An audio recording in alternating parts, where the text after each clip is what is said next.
Amilcar Cabral, quelle est la situation politique et militaire aujourd'hui en Guinée? Nous pouvons dire d'une façon succincte que la situation politique est la suivante.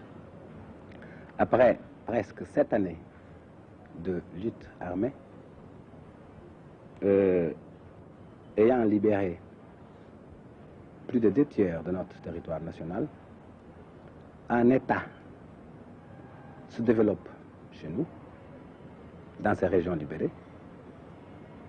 Nous avons une organisation politique qui est notre parti. Nous développons chaque jour davantage notre organisation administrative avec tous les services et nous développons peu à peu notre économie. Cela veut dire que notre situation est celle d'un État indépendant dont une partie du territoire national est encore occupée par des forces étrangères, particulièrement les centres urbains et certaines régions du pays.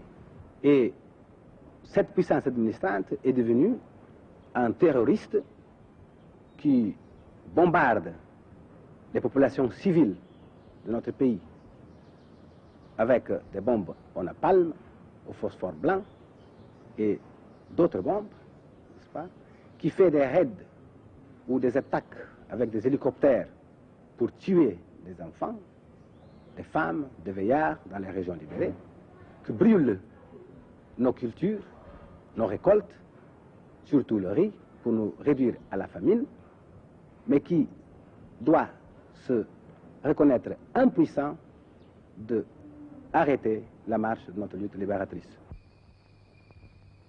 Beaucoup de pays sont devenus indépendants et nous avons souvent entendu cette phrase, l'indépendance, pourquoi faire? Oui, l'indépendance, pourquoi faire? Pour nous, d'abord, pour être nous-mêmes,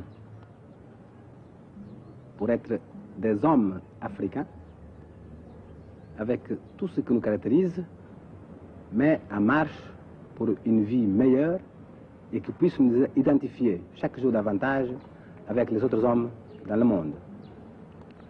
Salazar disait que l'Afrique n'existe pas sans les Européens. C'est une exagération et les Français sont bien placés pour le savoir. Nous considérons que notre indépendance nous permettra de développer notre propre culture, de nous développer nous-mêmes et de développer nos pays en délivrant nos peuples de la misère, des souffrances, de l'ignorance, parce que vous savez quel est l'état où nous nous trouvons après 5 siècles de présence portugaise chez nous.